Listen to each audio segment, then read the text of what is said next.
Good morning all of you. Focus concepts में फिर से आप लोगों का एक बारी स्वागत है। आज जो पेपर हम सॉल्व करेंगे, जिसके मैथ्स के सॉल्यूशंस करेंगे, वो रहेगा पीजीटी इंग्लिश फीमेल। डीएसएसबी ने ऑनलाइन मोड में ये एग्ज़ाम लिया था 2 जुलाई 2018 को और शिफ्ट थी 9 से 12 की। टोटल 20 क्वेश्चन हमें इसमें मैथ्स के मिलेंगे और एक एक करके इसको सॉल्व करना है। तो चलिए स्टार्ट करते हैं। पहला क्वेश्चन देखो, आपको नज़र आ रहा है। इधर हमसे पूछा है कि इस एक्सप्रेशन की वैल्यू कौन सी दो वैल्यूज़ के बीच में आएगी। सबसे पहले तो इसको सॉल्व करने से पहले समझ जाना कि ये आइडेंटिटी बेस्ड क्वेश्चन होते हैं। आइडेंटिटी का मतलब फार्मूला बेस्ड। कौन सा फार्मूला इसमें लगेगा तो वो हमें पता कब चलता है, जब हम ए और बी की टर्म्स में इनको समझें। चलिए सॉल्यूशन के थ्रू समझते हैं। देखो, ये इस क्वेश्चन का सॉल्यूशन है। आपको सबसे पहला काम क्या करना है कि ए को मानना है यहाँ पर 2.4 और बी को यहाँ आप मानोगे 1.5। इसके अलावा 3.6 को आप सी नहीं मानोगे, क्योंकि 3.6 इन दोनों के ना प्रोडक्ट से बना है और वो मल्टीप्लाई आपको करके नहीं देखनी, आपको नज़र आनी चाहिए। 2.4 को 1.5 से मल्टीप्लाई करने का मतलब है कि 2.4 का ना 1.5 गुना करना है और 1.5 गुना हम ऐसे करते हैं 2.4 प्लस उसका हाफ, तो दोनों को जोड़ने से 3.6 मिल रहा है। तो इसका मतलब है कि 3.6 यहाँ पर ए बी है। अब इस पूरे एक्सप्रेशन को समझते हैं। देखो, यहाँ पर एक्सप्रेशन बन रहा है ए की पावर 4 प्लस बी की पावर 4 प्लस ए बी का होल स्क्वायर, और ए बी के होल स्क्वायर को हम लिख सकते हैं ए स्क्वायर बी स्क्वायर। तो क्या आइडेंटिटी है ये समझते हैं। देखो, ये आइडेंटिटी चल रही है यहाँ पर। देखो, ये मतलब ए की पावर 4 प्लस बी की पावर 4 प्लस ए स्क्वायर बी स्क्वायर। और आपको बिल्कुल अभी से ही याद हो जाना चाहिए कि इसके दो फैक्टर्स होते हैं और दोनों फैक्टर्स देखो अपने आप में बहुत आसान है याद करने। बस यहाँ पर पावर 4 है तो आप उसको हाफ कर दो, मतलब पावर 2 पावर 2 पावर 1। और जो चीज़ आपने यहाँ प्लस ए बी लिखी है ना, बस वही चीज़ यहाँ माइनस ए बी हो जानी है। तो ये दोनों चीज़ आपको याद होगी, मतलब दोनों फैक्टर्स याद हो गए होंगे। अब इसी को जब हम अप्लाई करेंगे तो आप समझ पा रहे हो कि हम ऊपर इस एक्सप्रेशन को ना अब कुछ लिख सकते हैं ए की पावर 2 प्लस बी की पावर 2 प्लस ए बी, और दूसरा जो ब्रैकेट होगा वो होगा ए की पावर 2 प्लस बी की पावर 2 माइनस ए बी। और आप देख पा रहे हो कि प्लस वाला जो फैक्टर है ना वो नीचे ही बन रहा है, तो वो हो जाएगा कैंसिल आउट। तो कुल मिला के यहाँ से हमें मिलने वाला है A square plus B square minus A B. अब देखो, A square plus B square minus A B, अगर जो हम यहाँ ए और बी की वैल्यूज़ को पुट करेंगे ना तो काफ़ी टाइम वेस्ट हो जाएगा। तो इसलिए मैंने यहाँ पर आपको दिखाया कि उसको लिखने का दूसरा तरीका क्या होगा कि हम a माइनस बी का whole square plus A B लिख लें इसको। और a माइनस बी यहाँ पर क्या बनेगा 0.9, जिसका स्क्वायर 0.81 होता है। और ए बी क्या बनेगा तो वो भी डिस्कस किया ही था हमने 3.6। बस सिंपली दोनों को जोड़ोगे तो 4.41 आ जाएगा। और 4.41 जो लाई करता है वो इन दोनों वैल्यूज़ के बीच लाई करता है। तो उम्मीद है ये चीज़ आपको समझ आई होगी। चलते हैं अगले क्वेश्चन पर। देखो, इसके बाद है क्वेश्चन दूसरा, सेकंड क्वेश्चन। इस सेकंड क्वेश्चन में मैं आपको हिंदी में एक बार बता देता हूँ क्या मतलब था इसका। इधर बोला है कि भाई एक कंपनी है और जितने भी वहाँ पर कर्मचारी काम करते हैं तो उनका 2/3 तो ग्रेजुएट्स है और बचा हुआ नॉन ग्रेजुएट्स है। अब जो ग्रेजुएट्स हैं उनमें से 5/9 यानी कि 5/9 टेम्परेरी एम्प्लॉयज़ है, मतलब कॉन्ट्रैक्ट पे ऐसा मान लो आप। और उसी तरीके से जो नॉन ग्रेजुएट थे उनका 7/8 टेम्परेरी है। इसके अलावा रियल डाटा हमें दे रखा है कि जितने यहाँ पर परमानेंट एम्प्लॉयज़ हैं वो टोटल है 584। तो हमें बताना है कि जितने भी एम्प्लॉयज़ इस कंपनी में है उनका 1/9 क्या होगा। अब देखते हैं इसको कैसे सॉल्व करना है। देखो भाई, ये इसका सॉल्यूशन है। सबसे पहला चैलेंज क्या होता है कि हम टोटल एम्प्लॉयज़ को ना कुछ मान के चलते हैं, उसको क्या माने। बहुत से बच्चे 100 मानते हैं। देखो, अगर 100 मानोगे ना तो 100 का 2/3 आप निकालोगे तो वो फ्रैक्शन में मिलेगा, मतलब पूरा कैलकुलेट नहीं होगा 3 से, क्योंकि 100 कटता नहीं है। अब अगर हम सोचें कि चलो भाई एक ऐसा नंबर लेके चलते हैं जो 3 से कट जाए, तो आगे गारंटी नहीं है कि ग्रेजुएट जब हम निकालेंगे तो वहाँ पर 5/9 फ्रैक्शन में ना जाए, मतलब इसकी कोई गारंटी नहीं है। तो शुरुआत से ना देखो, डाटा मानने का एक तरीका होता है, और वो क्या तरीका होगा तो जितनी भी फ्रैक्शंस यहाँ पर यूज़ हुई है इस क्वेश्चन में, उन सब के डिनोमिनेटर्स को मल्टीप्लाई करने के बाद आप मानोगे नंबर ऑफ़ टोटल एम्प्लॉयज़। और ऐसा नहीं है कि मल्टीप्लाई करके दिखाना होगा, बस सिंपली आप इनको मल्टीप्लाई करके ना ऐसे दिखा दो। उससे क्या होगा, कैलकुलेशन भी इजी रहेगी। समझते हैं, देखो आगे। इसने बोला था कि जो ग्रेजुएट्स है वो 2/3 है टोटल का, मतलब इसका 2/3 जब हम निकालेंगे तो आप देख पा रहे हो 3 से 3 कट गया, और सिंपली 9 × 8 72 और 72 × 2 144। कहता है रिमेनिंग नॉन ग्रेजुएट्स है, तो रिमेनिंग कितने बचेंगे। तो जब 2/3 यहाँ पर ग्रेजुएट्स थे तो यानी कि 1/3 यहाँ पर नॉन ग्रेजुएट्स होने चाहिए। और उसी तरीके से जब आप निकालोगे यहाँ पर 1/3 तो 72 मिलेगा। अब आगे ग्रेजुएट्स का नाम 5/9 बोला था कि टेम्परेरी है, तो 5/9 भी अब इसका बहुत अच्छे से निकलेगा क्योंकि हमने डाटा इस तरीके से तैयार किया है। अब 9 इस नंबर को काटेगा 16 टाइम्स, और 16 की 5 से मल्टीप्लाई करोगे तो 80 यानी कि ग्रेजुएट्स है जो टेम्परेरी है। उसी तरीके से जो नॉन ग्रेजुएट्स है मतलब 72, तो उनका 7/8 टेम्परेरी था, तो 8 से ये नंबर कटा 9 बारी, और 9 × 7 63 यानी कि टेम्परेरी है इनमें से। अब अगर मैं आपसे पूछूं कि बताओ परमानेंट कितने होंगे, तो आप बोलोगे कि टोटल जैसे कि ग्रेजुएट्स 144 थे, उनमें से 80 टेम्परेरी है, तो इनमें से माइनस कर लो इसको, तो 64 यहाँ परमानेंट एम्प्लॉयज़ है। उसी तरीके से नॉन ग्रेजुएट्स में 72 में से जब आप 63 माइनस करोगे तो परमानेंट 9 हुए। तो हमारे हिसाब से ना देखो 64 + 9 यानी 73 एम्प्लॉयज़ होने चाहिए जो मतलब परमानेंट है, जबकि हमें ये वैल्यू दे रखी है 584। अगर जो 73 584 है तो 1 बराबर होगा 8 के, और अगर 1 बराबर 8 के होगा तो टोटल एम्प्लॉयज़ को हमने इतना माना था तो 8 टाइम्स कर दो। तो यहाँ से टोटल एम्प्लॉयज़ जो भी निकलेंगे, अभी भी मल्टीप्लाई नहीं करना, बस टोटल एम्प्लॉयज़ का 1/9 निकालना है। तो साथ साथ ना 1/9 और कर दो इनका, तो इसको एक ही बारी में कैलकुलेट कर लेना, आंसर होगा 192। चलो भाई चलते हैं अगले क्वेश्चन पर। देखो भाई क्वेश्चन नंबर 3 है, टाइम एंड वर्क का सबसे आसान क्वेश्चन है, हिंदी में समझा देता हूँ।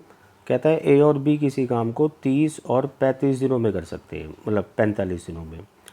कहता है दोनों मिलकर काम शुरू करते हैं, लेकिन कुछ दिन बाद बी काम छोड़ देता है, और जो बचेगा ना काम बी के छोड़ने के बाद, तो उस काम को ए ने 5 दिनों में पूरा किया।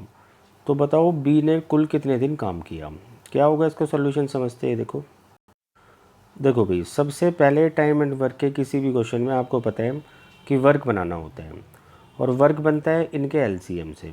दोनों का एलसीएम 90 है, नज़र आ रहा है। वर्क बनाने के बाद एफिशिएंसी निकालनी होती है, मतलब 90/30 करोगे तो एक दिन का काम, एफिशिएंसी ए की 3 आ गई और बी की 2 आ गई। इसके बाद क्या करना है, देखो ए और बी ने ना शुरुआत की थी काम की, कुछ दिन बाद बी ने काम छोड़ा, तो बी ने काम छोड़ा इसका मतलब ए ने निपटाया होगा लास्ट का काम, और वो बता रखा है 5 दिनों में निपटाया है शेष काम को। तो एक दिन में 3 काम करता है, तो इन 5 दिनों में उसने 15 काम दिया होगा, और 15 तो लास्ट वर्क था, तो 90 में से ऊपर कितना काम हुआ होगा, 75। अब ये 75 क्योंकि दोनों ने किया है और दोनों की क्षमता 5 है, तो 75/5 का मतलब होगा 15, यानी कि बी ने 15 दिन काम किया था। चलो चलते हैं अगले क्वेश्चन पर। देखो भाई अगला क्वेश्चन नंबर 4, मतलब लास्ट टाइम जब पीजीटी टीजीटी के एग्ज़ाम लिए थे डीएसएसबी ने 2018 में, तो ऐसे कई बारी क्वेश्चन देखे गए हैं। क्या होता है इन क्वेश्चंस में, समझते हैं पहले, इनका मतलब समझते हैं। ये 3 नंबर्स देखो आपको दिखा रखे हैं यहाँ पर। एक नंबर है 668737492280।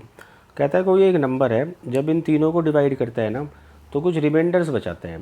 हालांकि वो तीनों केसेस में जो रिमाइंडर बचाता है वो बराबर बचाता है, और इसके अलावा जो वो नंबर है वो 3 डिजिट का है।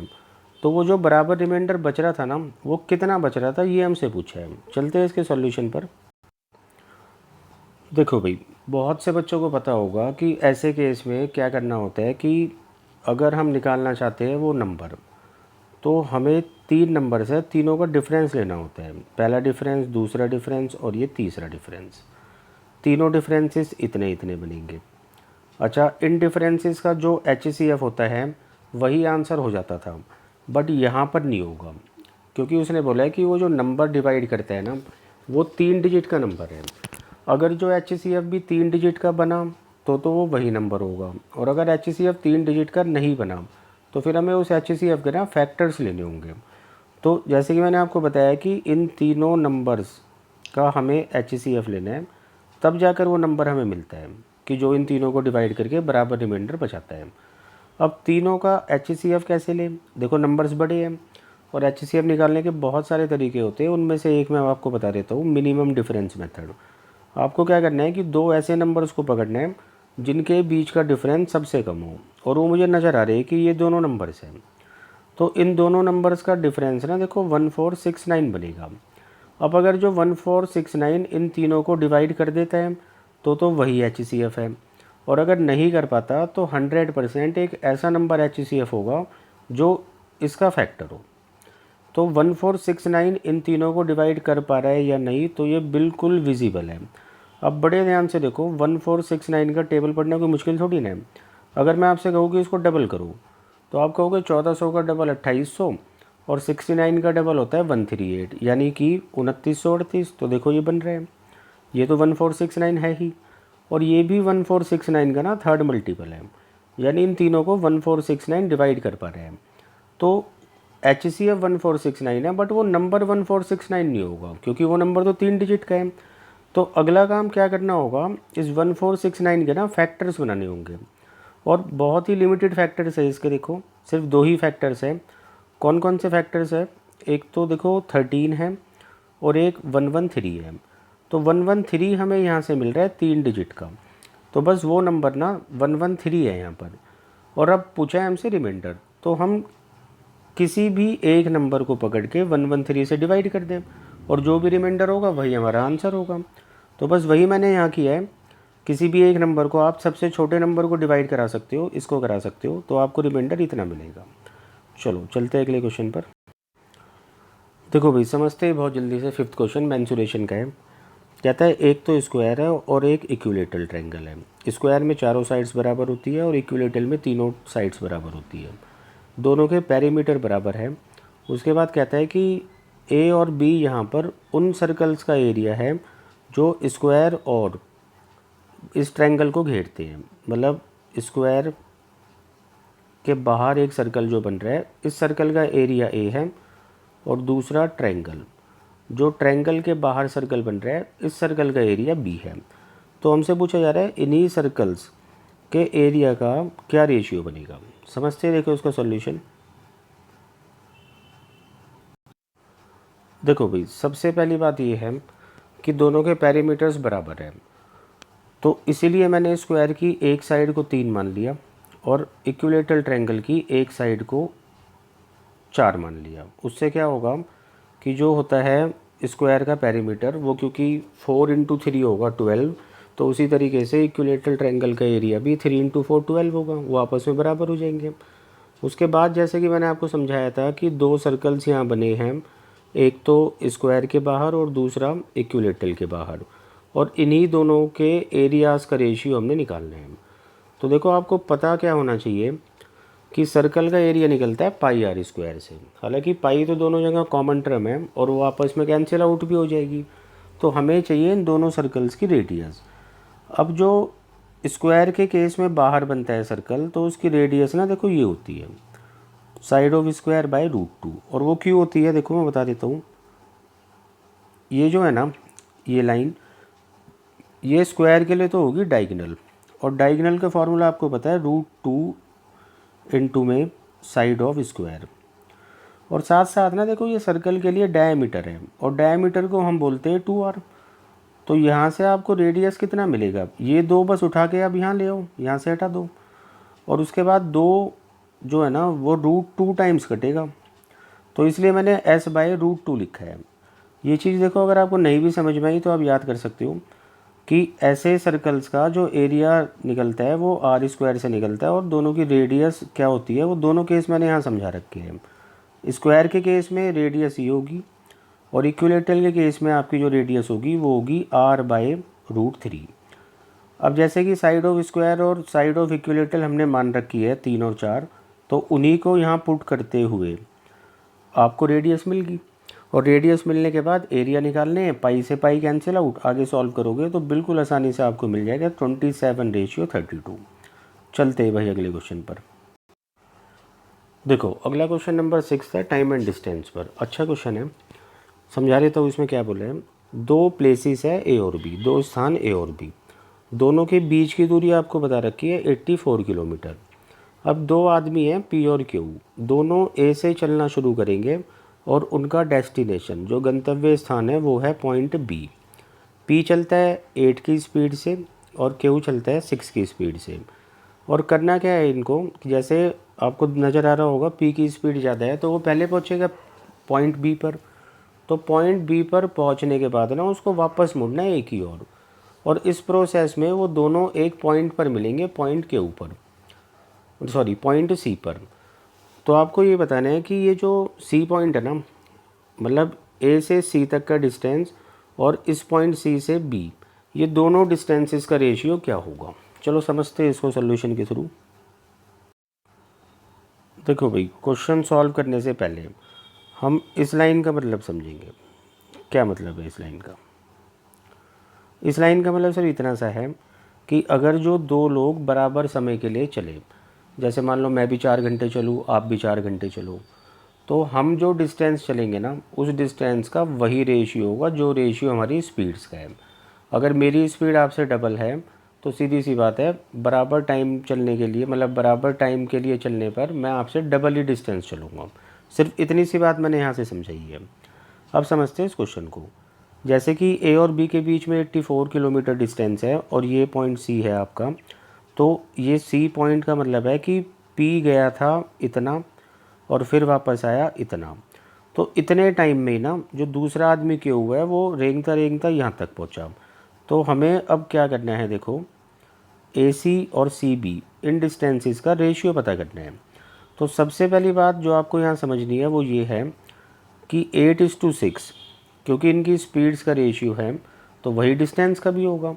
तो मैं ऐसा कह सकता हूँ कि भाई जो ये P है ना, इस P ने जो ये डिस्टेंस चला था इतना, तो ये टोटल 8 यूनिट है। और उसी तरीके से इतने टाइम में जो Q ने डिस्टेंस चला इतना, ये 6 है। तो अब मेरी बात ध्यान से समझो, अगर जो ये 6 है और ये पूरा मतलब इतना और इतना 8 है, तो अब बड़े ध्यान से समझो 6 के बाद इतना ही तो डिस्टेंस बचा और ये जाना आना सेम है। तो हम ऐसा कह सकते हैं कि भाई ये 1 होगा और वापस आने का भी 1 होगा। उम्मीद है ये बात आप समझ पाए हो। मैं दोबारा से बता रहे तो एक बारी देखो, मैंने बताया ये है आपको यहाँ कि Q इतना डिस्टेंस चलता है तो वो डिस्टेंस तो होगा 6, और जो P है उसने टोटल 8 डिस्टेंस चला है तो 8 का मतलब 6 तो इतना ही है। फिर वो इतना गया और इतना आया, तो जो 2 बचा ना वो एक जाने का होगा एक आने का होगा। तो आंसर आ गया अपना। ए सी से लेकर सी बी तक जो रेशियो बन रहा है वो 6:1 होगा। चलो भाई चलते हैं अगले क्वेश्चन पर। देखो यार अब क्वेश्चन नंबर है 7, मतलब आपको ये एक्सप्रेशन सॉल्व करना है और इसको सॉल्व करने के बाद कुछ इस तरीके से ही हमें नज़र आ रहा होगा। फिर हम कंपेयर करेंगे और ए और बी की वैल्यूज़ निकालने के बाद यहाँ पुट करेंगे। समझते हैं सॉल्यूशन से। देखो भाई पहले तो ना मैंने इसको आपको सॉल्व करके दिखाया है। आप रैशनलाइजेशन समझते होंगे हर का परी में। करना क्या होता है कि 7 + 4√3 का उल्टा, जो कि होता है 7 - 4√3, मतलब सिर्फ साइन बदल देना होता है। तो इतने से हम ऊपर नीचे मल्टीप्लाई करते हैं। नीचे बना a + b a - b, जिसको हम a² - b² लिखते हैं। अब a का मतलब 7 है तो उसका स्क्वायर तो 49 बना, और b 4√3 है तो 4√3 का स्क्वायर होता है 48, मतलब 4 का 16 और √3 का 3, तो 16 × 3 48। तो नीचे a² - b² ने बनाया 1, तो इसलिए नीचे 1 लिख सकते हो या कुछ भी मत लिखो चलेगा। अब आ जाओ ऊपर। तो ऊपर देखो इनको मल्टीप्लाई करने हैं, वो बाद में करके दिखाया मैंने, यहाँ इसको ऐसे ही छोड़ दिया। उसके अलावा ये जो आपको फॉर्म नज़र आ रही है 3 + √6, तो उसके नीचे जो लिखा है ना, देखो इसको बड़े ध्यान से समझो। जैसे कि ये 2√12, तो √12 को ना एक्चुअली लिखा कैसे जा सकता है कि 2 × 2 4 × 3, और 2 × 2 का मतलब 4 का √2 तो बाहर आ गया, तो √12 को ना हम लिख सकते हैं 2√3। ऐसे देखो मैंने सबको कन्वर्ट किया है, जितने कन्वर्ट हो सकते हैं आप खुद ऐसे करके देखना। जैसे कि इसके बाद √32 है, तो √32 को भी हम क्या लिख सकते हैं बताओ। आप बोलोगे 16 × 2 लिख लो, क्योंकि 16 का √4 होता है, वो बाहर आ जाएगा, तो ऐसे लिख सकते हैं। तो ऐसे लिखने के बाद जब आप इसको सिंप्लीफाई करोगे आगे, तो आपको नज़र आ रहा है कि ये √3 + √2 ना कैंसिल आउट हो जाएगा और सिर्फ इतनी चीज़ें बचेगी। तो बस इनको मल्टीप्लाई करेंगे तो देखो इतना आ जाएगा प्लस √3। आगे आप सिंप्लीफाई करते चलना इस तरीके से, तो बिल्कुल लास्ट में जो आपको मिलेगा वो आपको मिल रहा होगा 11 - 5√3, जो कि a + b√3 के बराबर रखने पर हम कंपेयर कर सकते हैं कि a की वैल्यू तो 11 होगी और √3 के साथ b है, √3 के साथ 5 है, तो b की वैल्यू -5 होगी। और जब दोनों को जोड़ोगे तो वो 16 वहाँ से हमें आंसर मिलेगा। तो चलते भाई अगले क्वेश्चन पर। देखो इसके बाद क्वेश्चन नंबर 8 आप लोगों को नज़र आ रहा है, और इसमें मतलब कुछ ऐसा नहीं है कि जो मैं अलग बताऊंगा, आप खुद से इसको करना, और अगर कोई दिक्कत आ भी जाती है तो एक्सप्लेनेशन आपको दे रखी है, मतलब सिंप्लीफाई करना है इसको। इसके बाद चलते देखो क्वेश्चन नंबर 9 में, और प्रॉफिट एंड लॉस का ये बहुत फेमस क्वेश्चन है, पढ़ के मैं समझा देता हूँ। बोले कि एक वॉशिंग मशीन जिसका मार्क्ड प्राइस का मतलब अंकित मूल्य 16,250 रुपये है, और 20% डिस्काउंट पर अंकित मतलब इसे खरीदना 20% डिस्काउंट पर इसे बेचा जाता है। तो अंकित जो है ना, मतलब शॉपकीपर है यहाँ पर, एक्चुअली वो 20% देता है वो अपने कस्टमर्स को, और उसके बावजूद भी वो 30% का प्रॉफिट कमाता है। तो बताना ये है कि अगर जो वो मार्क्ड प्राइस पर ही बेचता सामान, तब उसको प्रॉफिट कितना % होता। तो देखो चलते हैं इसके सॉल्यूशन पर। देखो भाई, आपको ना एक छोटा सा रिज़ल्ट यहाँ से याद रखना है। मतलब कभी भी आप देखो कि डिस्काउंट पहले दिया शॉपकीपर ने और फिर प्रॉफिट कमाया, तो उस केस में ना हम CP और MP बिल्कुल इंस्टेंटली चुटकी बजा के निकाल सकते हैं। बस हमें ये चीज़ें पता होनी चाहिए कि कॉस्ट प्राइस की जो जनरल फॉर्म होती है वो 100% माइनस डिस्काउंट % होती है, और मार्क प्राइस की होती है 100% प्लस प्रॉफिट %। तो डिस्काउंट 20 गिवन था, तो 100 में से 20 घटाने पर 80% कॉस्ट प्राइस है। प्रॉफिट 30% गिवन था, तो इसका मतलब 100 + 30 मार्क प्राइस 130% है, जिसको अगर हम छोटा करें तो रेशियो बनता है 8:13 का। अब आगे बात समझना, देखो यहाँ हमें मार्क प्राइस हालांकि गिवन था, बट उसका कोई यूज़ नहीं है क्योंकि आंसर % में निकालने हैं, और पूछा हमसे ये था कि अगर मार्क प्राइस पर ही बेचे तो कितना % प्रॉफिट होगा। तो आप देख पा रहे हो कि भाई 8 में तो उसने ख़रीदा है, 13 रुपये की चिट लगा रखी है, मतलब मार्क प्राइस बना रखा है, और अगर कुछ डिस्काउंट नहीं देगा तो 13 में ही बेचेगा, तो उसको 5 का प्रॉफिट हो जाएगा। और प्रॉफिट % आपको निकालना आता है, प्रॉफिट अपॉन CP × 100, तो कैलकुलेट करने पर ये 62.5% बनेगा। उम्मीद है आपको समझ में आई होगी ये चीज़। अगला क्वेश्चन करते हैं। देखो भाई, अगला जो क्वेश्चन है रेशियो का है। करना क्या है आपको, इन दोनों नंबर्स का तो निकालना है मीन प्रपोर्शन। मीन प्रपोर्शन आपको याद होगा कि जो दो नंबर्स हमें दिए होते हैं ना, बस उसको रूट के अंदर मल्टीप्लाई करना होता है, मीन प्रपोर्शन आ जाता है। उसी तरीके से इन नंबर्स का निकालना है आपको थर्ड प्रपोर्शन। थर्ड प्रपोर्शन का क्या मतलब होता है कि जो दो नंबर्स हमें दिए होते हैं ना, वो फर्स्ट और लास्ट होते हैं, जबकि सॉरी यहाँ मैं ठीक कर देता हूँ। थर्ड प्रपोर्शन में क्या होता है कि जो दो नंबर हमें दिए होते हैं उनमें से एक नंबर A है, दूसरा नंबर B है, और तीसरे नंबर को भी ना B ही मानना होता है। कहने का मतलब है कि ये सेकंड नंबर होता है ना, ये सेकंड के साथ साथ थर्ड भी होता है, और अगले नंबर को हम X मानते हैं। तो ऐसा नहीं है कि ये फोर्थ प्रपोर्शन है। ध्यान से देखो, फर्स्ट सेकंड सेकंड थर्ड है, ये फोर्थ, बट इसका नाम थर्ड होगा। तो इसको कैलकुलेट आपको करना आता है। हम इसको देखो क्या लिख सकते हैं, आप इसको लिख सकते हो यहाँ पर जब इसको सॉल्व करोगे आप तो आपको पता होगा फर्स्ट की मल्टीप्लाई ना लास्ट के साथ होती है। तो हम लिख सकते हैं भाई ax equals to B square, या फिर x इक्वल्स टू जो थर्ड प्रपोर्शन है equals to B square by A. तो यहाँ से दोनों का रिजल्ट मैंने आपको बता दिया। मीन प्रपोर्शन के लिए under root of A B और थर्ड प्रपोर्शन के लिए बी स्क्वायर अपॉन ए। वही चीज़ मैंने सॉल्यूशन में करके दिखा रखी है, आपको दिखाता हूँ। ये चीज़ें मैं आपको एक्सप्लेन कर चुका हूँ। इसके बाद अब बस सीधा आप कैलकुलेट कर सकते हो। तो कैलकुलेशन करने के बाद आपको मिलेगा फाइनली 2.4 और 0.9, और जिसके बीच का रेशियो होता है 8:3। तो चलो चलते हैं अगले क्वेश्चन पर। Question number 11। ये क्वेश्चन है देखो कंपाउंड इंटरेस्ट का, और कंपाउंड इंटरेस्ट में भी ये क्वेश्चन इंस्टॉलमेंट का है। एक बार जल्दी से समझ लेते हैं। इसने बोला कि सुधा ने 27,825 रुपये उधार लिए 12% ब्याज की दर पर। अब ये पैसा उसको 2 बराबर वार्षिक किस्तों में चुकाना है, और टोटल जो उसने ब्याज दिया वो कितना दिया। अब देखो समझते हैं। देखो भाई सॉल्यूशन आपको नज़र आ रहा है। सबसे पहला काम क्या करना है कि जो रेट ऑफ इंटरेस्ट है ना उसको फ्रैक्शन में बनाओ। हमने बनाया 3/25।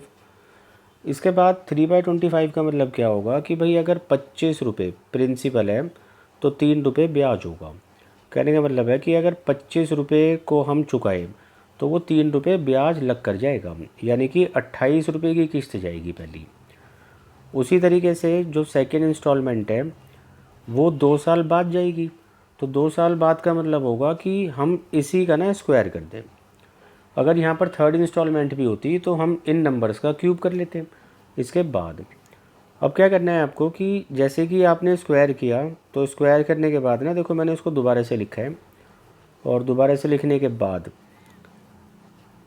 784 बनी है सेकेंड इंस्टॉलमेंट, और फर्स्ट इंस्टॉलमेंट बनी थी आपकी 28।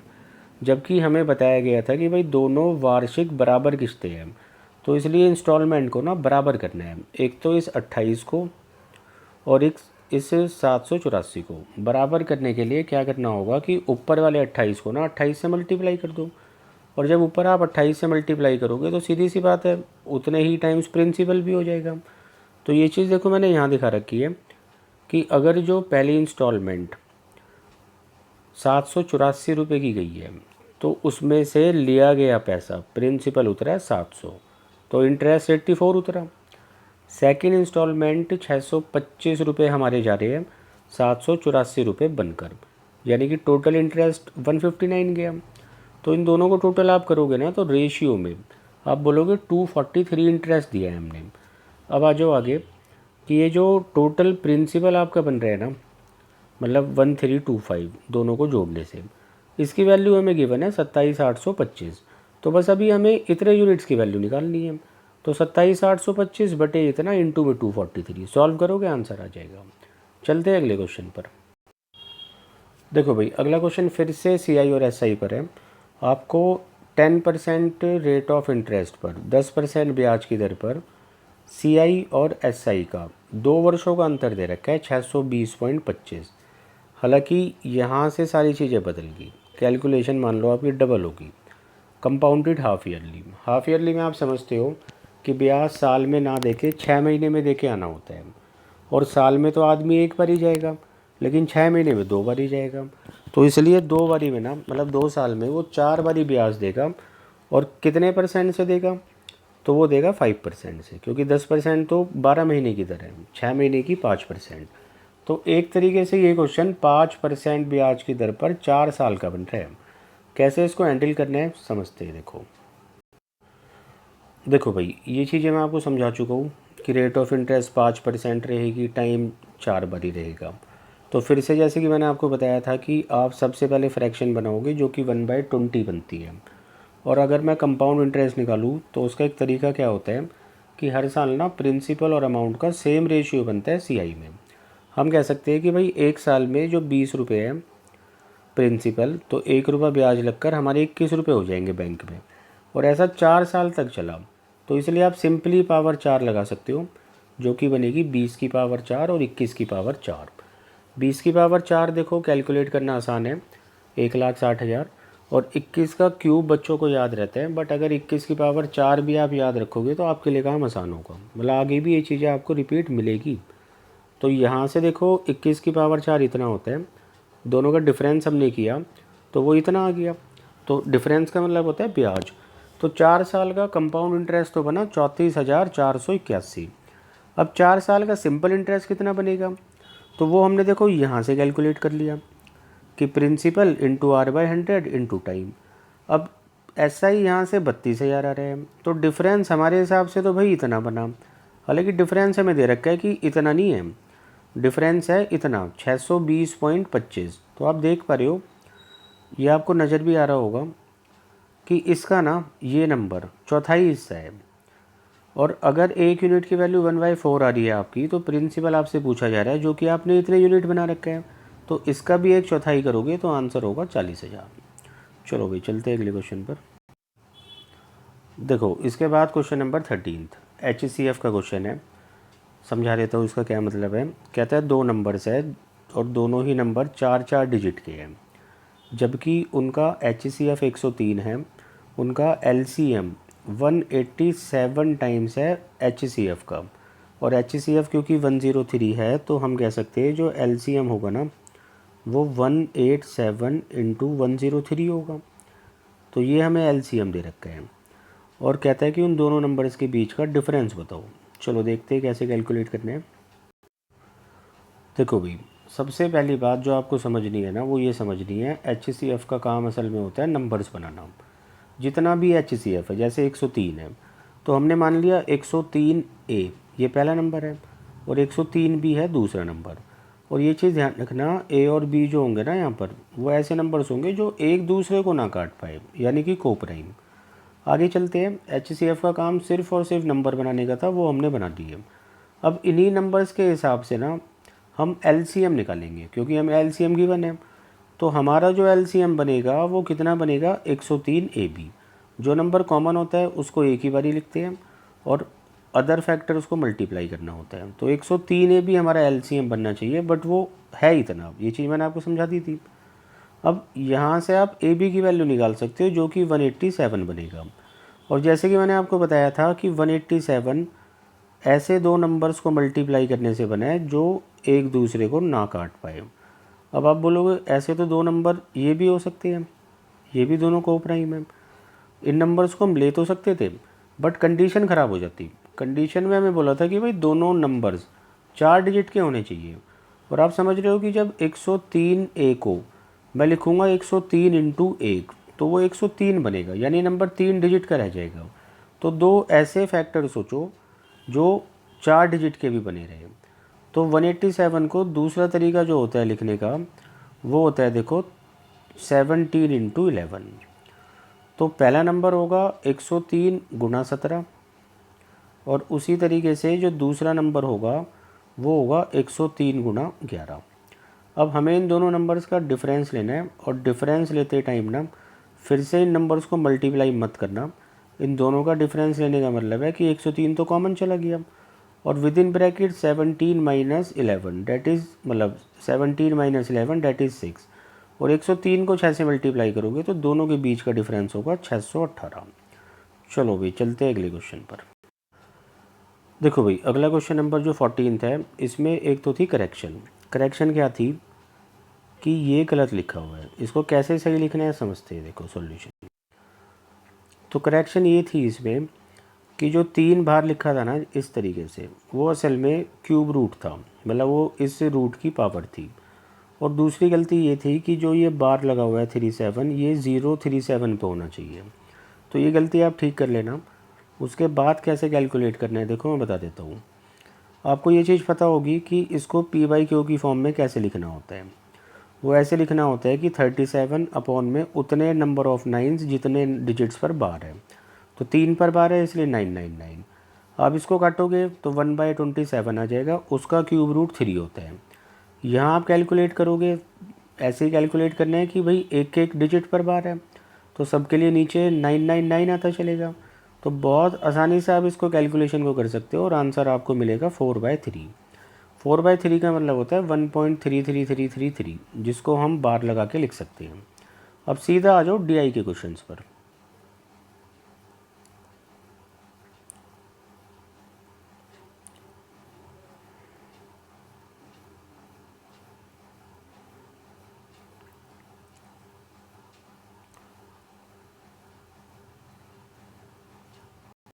देखो भाई, आपको नज़र आ रहा होगा इधर आपको ना एक पाई चार्ट दे रखा है, और पढ़ते हैं, देखो क्या है गिवन। कहता है कि FDI और ऊपर लिखा हुआ है स्टेट्स, मतलब कि ABCDEF यहाँ पर स्टेट्स है, और 2016 और 17 के बीच का डाटा है। FDI आपको दिखा रखी है। अब किस सेक्टर में कितना % इन्वेस्टमेंट हुआ है किस स्टेट का, वो आपको इस पाई चार्ट से बता रखा है। जैसे आप देख पा रहे हो कि रोड ना 20% लिखा है, तो मैं पूछूं कि बताओ कितना % यहाँ पर इन्वेस्ट हुआ, तो आप कहोगे कि भाई टोटल FDI जो है इन सभी स्टेट्स की, वो तो गिवन ही है 500 580, तो इन सब का टोटल अगर हम करें और उसका 20% निकालें तो हमें पता चलेगा कि रोड में कितनी इन्वेस्टमेंट हुई है। खैर, जो हमें आंसर करना है सीधा उस पर चलते हैं। क्वेश्चन ये है कि total FDI in power and other sectors in state D।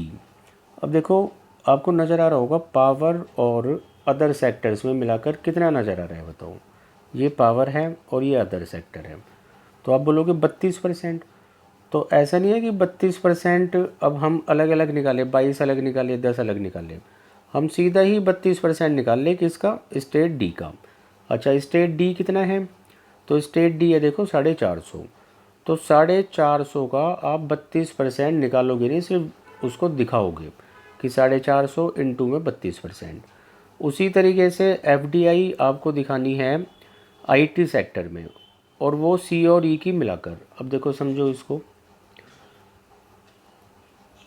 IT sector आपको नज़र आ रहा होगा, देखो 30% है, तो एक बारी C का निकालना है, एक बारी E का।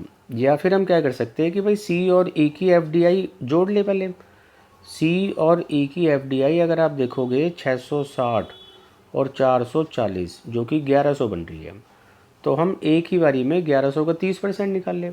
वही चीज़ मैंने एग्जैक्टली सॉल्यूशन में समझा रखी है, समझते हैं। देखो देखो भी, आपको नज़र आ रहा है जैसे कि मैंने आपको बताया था कि 32% 450 का, और नीचे हम दोनों का इकट्ठा एक ही बारी में 30% निकाल लें। तो कंपैरिजन क्योंकि इससे था तो ये नीचे लिखा है, परसेंटेज हमें इस पार्ट का निकालना है, ऊपर लिखा है इन 200। तो आप इसको कैलकुलेट करोगे जब परसेंट से परसेंट कटा और जैसे भी काट पीट के, तो आंसर इसका आपको मिल जाएगा 43.6। अच्छा, ये इस पर क्वेश्चन नंबर 16 था। एक और क्वेश्चन है इस पर 15, देखते हैं उसको। देखो भाई, क्वेश्चन नंबर 15 में रेशियो पूछा है हमसे कि टोटल इन्वेस्टमेंट जो A, C और E में हुई है उसका रेशियो बताओ जो B, D और F में हुई है। हालांकि A, C, E में ना सिर्फ टेलीकॉम की निकालनी है, तो आप पहले A, C और E को ना टोटल कर लोगे। A 500 नज़र आ रहा है आपको, C 660 और E 440, और उसका आप निकाल लोगे यहाँ पर कितना % जो टेलीकॉम है, 18%। उसी तरीके से BDF का टोटल करने के बाद जितना रोड का है जो कि 20%, तो आप उसका 20% निकाल लेना और दोनों का रेशियो बताना है। सॉल्यूशन में आपको दिखा, देखो भाई, सबसे पहले ACE हमने जोड़ दिया और उसका 18% निकाल लिया। कैलकुलेट मत करना है, एज इट इज़ लिखा रहने देना। उसी तरीके से BDF में रोड में कितनी इन्वेस्टमेंट है, तो फिर से हमने B, D और F को एक साथ जोड़कर उसका 20% निकाल दिया, जो कि इतना बना।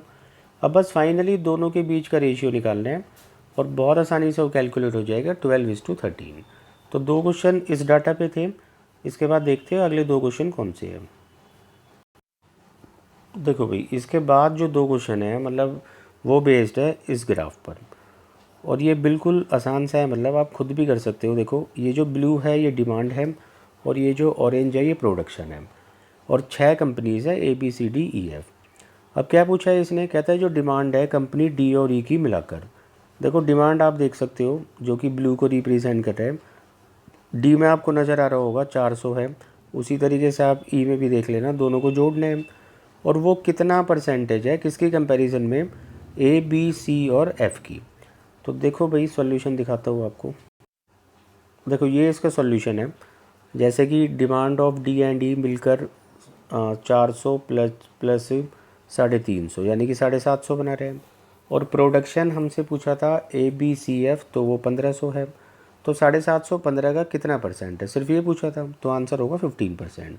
एक और क्वेश्चन इस पे है, देखो बहुत आसान क्वेश्चन है वो भी। अब देखो इस क्वेश्चन नंबर 18 में क्या पूछा जा रहा है, बिल्कुल आसान सी बात। कहता है कि बताओ जिन कंपनीज़ में प्रोडक्शन ज़्यादा है डिमांड से, और जिन कंपनीज़ में डिमांड ज़्यादा है प्रोडक्शन से, वो नंबर ऑफ़ कंपनीज़ का रेशियो बताओ। तो आप यहाँ से देखोगे आपको बहुत आसानी से नज़र आ जाएगा कि 3 ही कंपनीज़ होगी जिनमें प्रोडक्शन ज़्यादा है, और 3 ही कंपनीज़ होगी जिसमें डिमांड ज़्यादा है, और 3 का रेशियो बनता है 1:1। बाकी आप सॉल्यूशन से भी देख लेना, मैंने डिटेल बताया कौन कौन सी ऐसी कंपनीज़ हैं। इसके बाद देखो क्वेश्चन नंबर 19 और 20, ये भी बिल्कुल आसान से क्वेश्चन है। आपको यहाँ पर बता रखा है कि कितना तो टारगेटेड था सीमेंट बनाना और कितना एक्चुअली में बना। तो एक्चुअल वाला ब्लू से रिप्रेजेंट हो रखा है और टारगेट वाला ऑरेंज से। सीधा चलते हैं, क्या क्वेश्चन पूछा है। कहता है कि जो टोटल एक्चुअल प्रोडक्शन था 2010, 13 और 14 में, उसका रेशियो क्या बनेगा टोटल टारगेट प्रोडक्शन में 2011, 12 और 15 में। तो आप बहुत आसानी से नंबर जोड़ सकते हो और रेशियो निकाल सकते हो। सॉल्यूशन से आपको नज़र आ जाएगा। इसके बाद बिल्कुल लास्ट क्वेश्चन है, क्वेश्चन नंबर 20। उसी डाटा पे बेस्ड है, एक्चुअल और टारगेट जो प्रोडक्शन है सीमेंट की। इसने पूछा है कि सीमेंट की 2010 और 2012 में जो एक्चुअल प्रोडक्शन थी वो कितना प्रतिशत कम है 2011, 13, 15 के टारगेट प्रोडक्शन से। तो सिंपल एक परसेंटेज निकालना है। देखो मैं दिखा रहे थे सॉल्यूशन। देखो ये इसका सॉल्यूशन है। एक्चुअल प्रोडक्शन जो 2010 और 2012 में थी वो थी आपकी 60, और उसी तरीके से जो टारगेट प्रोडक्शन थी 11, 13 और 15 में वो थी 135। तो 60 कितना परसेंट कम है 135 से, सिंपली वो हमें निकालना था। और आप निकालोगे तो 55:5/9% होगा। तो इस तरीके से भाई ये पीजीटी का पेपर ख़त्म होता है। इसी तरीके से डेली एक पेपर चलता रहेगा। आप बस अच्छे से इन पेपर्स को करते रहो, क्योंकि जिनका पेपर सब आने वाला है ना, मतलब नेक्स्ट मंथ है, तो उनके लिए कोई बुक या कोचिंग इम्पॉर्टेंट नहीं है। उनके लिए सबसे इम्पॉर्टेंट है कि वो खुद कितना मतलब सॉल्व कर सकते हैं चीज़ों को। क्योंकि पेपर सॉल्व आप करते चलोगे ना, उससे क्या होगा कि आपको छोटी छोटी चीज़ें ना, मतलब बिल्कुल अभी अभी पढ़ी है तो याद रहेगी, और वो चीज़ें भी कहीं ना कहीं काम आएगी। तो इसलिए आप कोशिश किया करो कि जो भी क्वेश्चन आपके सामने है उसको ज़रूर आप करो। और कोई डाउट आता है तो मैंने आपको पहले ही बताया था, आप व्हाट्सएप पे भेज सकते हो। चलो बाकी इतने रखते हैं, मिलते हैं अगली क्लास में। Thank you.